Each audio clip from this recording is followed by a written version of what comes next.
So after that was taken out, we were on some medicine for about a year. Then I've been pretty much in remission all this time. And then my wife and I both got COVID in June and July. Right there at the end of June, right about July 4th. Our pool had just gotten done, which was a blessing, because even though we were quarantined, at least we had a pool. But some after effects of the COVID have brought back some of my symptoms, and one of the fatigue, but the biggest one is swallowing. So I'm having a real hard time swallowing food with substance right now. So COVID's for real, and it's not just the effects of COVID. It can some pre-existing conditions can that you might have had could return, and that's what's kind of happened with me. So got some great doctors here in the valley, and Dr. Solis is my family doctor. He's outstanding. Dr. Cruz, neurologist, and they're going to get this thing figured out, get me on the right medicine. But right now all I'm eating is liquids, and you wouldn't notice it because I haven't really lost any weight, because the liquids I'm eating are shakes and mashed potatoes, just stuff I can get down easy. But we'll get it fixed and get back on the right track. But yeah, COVID's a scary deal. COVID-19 has affected everyone in the department, but for staff member Stephen Kraus, the added obstacle has proven to be a unique challenge. As the Associate Athletic Director for Sports Medicine, Kraus has turned his focus to keeping the players safe and enforcing university protocols. You know, my passion, my love is with taking care of my student athletes, taking care of my department. But I say having to focus on COVID so much, it has taken me away from it a little bit. And it's, you know, I'm all in on sports medicine. I love it to death. But this is just a time that we have to be have it balanced. And if I'm not focused on COVID at the same time, then we're going to let things fall through the cracks, and that can't happen. As soon as I accepted the job, that's when the Valley was starting to really become the hot spot at the time, and really started brainstorming with Chase and Molly and the rest of the administration and the COVID task force here. Started hopping on those calls, those meetings, making sure that our testing protocols, our treatment protocols, everything was pretty much as concrete as we can make it with the current guidelines. Having those set in stone, having appropriate distancing measures, having appropriate PPE for my staff as well as for all student athletes, all departmental personnel, were the appropriate steps we had to get here before we could really allow people back on campus and feel safe that we could operate in a functional manner that was going to mitigate as much risk as possible. As the athletic staff works to keep the department as safe as possible, players and coaches return to their new normal.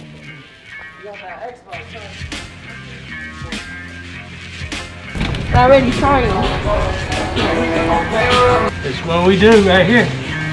Take care of the players.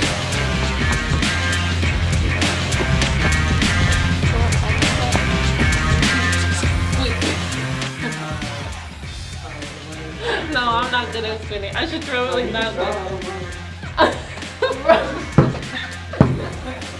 No, I'm not good at it. I don't. You want to dribble? How about her? She don't know. Oh, yeah.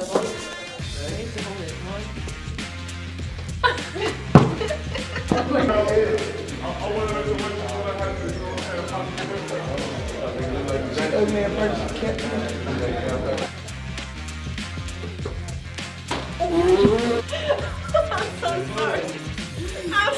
I'm got this photo.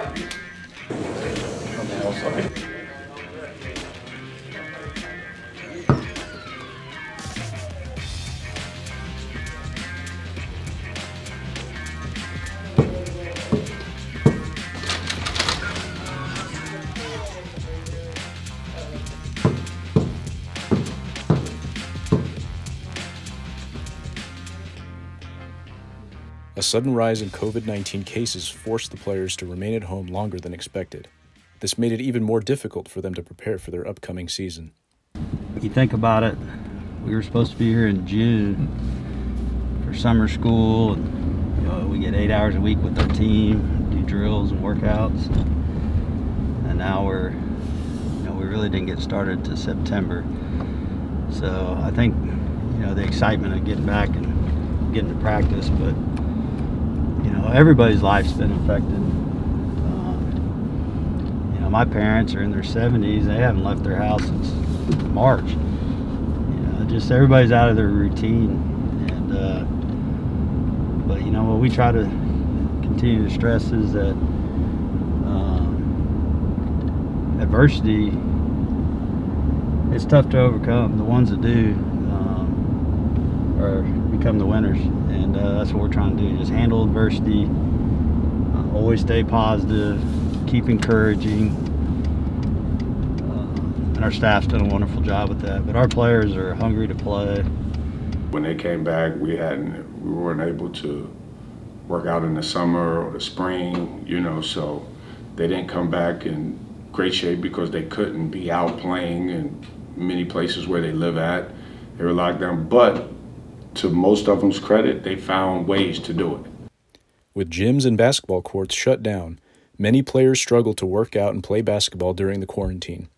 The athletes had to get creative with their workouts to stay in shape. Well, what I did was, I went home. I took a couple weeks off after the season, and then my dad has a pool at his house, so I started doing pool workouts and things of that nature.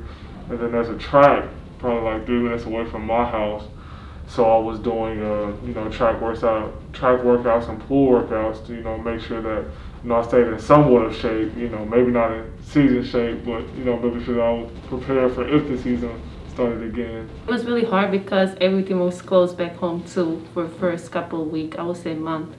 And then everything started like kind of opening back home because it was in good situation. And I also used a lot of like outside courts and I practiced with the coaches back home. I ran a lot, I went hiking and stuff like that. But I was really like focusing on like just staying in shape and like run as much as I can, do as much as the work I can at home, like do different exercises.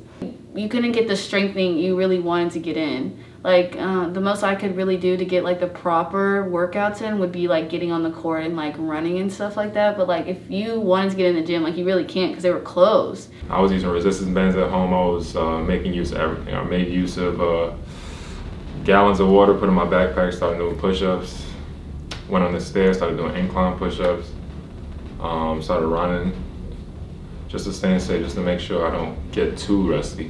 With them, in terms of health and some time off, wasn't a bad thing. Like they said, they've probably not had basketball 12 months around the year for, since they were 8, 9, 10 years old, between AAU and high school, and then getting into college. So it definitely allowed several of them to heal up from just some nagging injuries that they've had for years. Now what really has turned the challenge is to getting them into shape from that long layover. We're really trying to focus in on conditioning right now, doing conditioning a couple days a week, and getting them, into what we're going to consider playing shape, for the start of the season.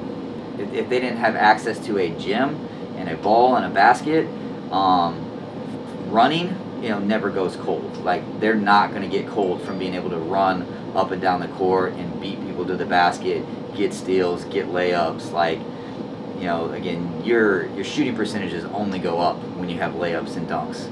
And for us to be able to push the pace and outrun people, other teams may go cold from the three-point line or from shooting jump shots. And as long as we're pushing our tempo and we're getting layups and dunks, we're going to be able to score more points, get more possessions than whatever other team we're playing.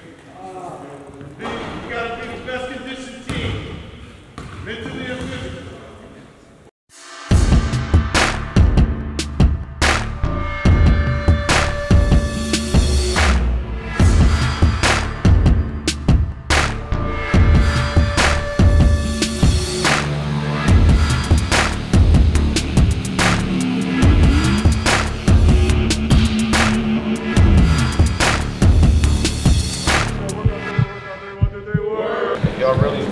Figure out how to play this right now.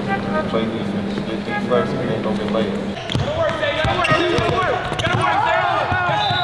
You need to know everything. You ain't know what to know where I need everything. Trust me, I hear what you're saying, but I like it's new what you're telling me.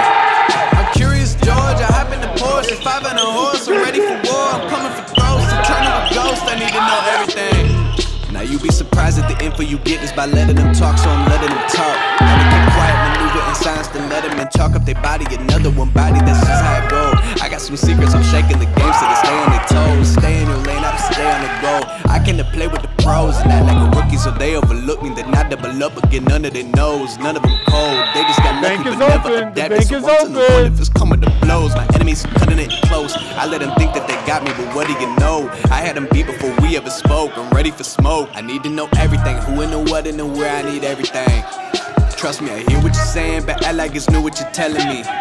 I'm curious, George. I hop in the Porsche, 5 and a horse. I'm ready for war. I'm coming for close. To turn to a ghost, I need to know everything. Now they ain't go harder than me. They need a blade in a sheath, a in a piece, a crate full of heat, an army of fleet, a tank in a jeep, a navy at sea, where they some marine, an ace up their sleeve, a team of marines, a freak on a leash, a beast with an appetite, razor for teeth, and still they would lay at my feet. Boy, you got the wrong one. Oh yeah! Look over all of my publishing statements for Q1 as soon as the song's done. Good, hey? I gotta call up my mama and tell her I made it as soon as my log's done. I gotta read all my trade publications and sip my tea till it is all done. I think it's all fun. I need to know everything, who and the what and the where. I need everything. Trust me, I hear what you're saying, but act like it's new what you're telling me. I'm curious, George. I hop in the Porsche, 5 and a horse. I'm ready for war. I'm coming for throats. To turn to a ghost, I need to know everything. I need to know everything, who and the what and the where. I need everything. There's one. Trust me, I hear what you're saying, but act like it's new what you're telling me. Hey. I'm curious, George. I hop in the Porsche. So we get close. You just got to go through all the protocols right now to get back on the floor, and we have a whole team. It's close, guys. After Wednesday, we know. I'm excited. I hope you're excited. You should be excited, right? I mean, we overcome a lot in 2020. We still got we got a few more months left. A few more months left for this whatever this crazy, whatever this crazy year is, right?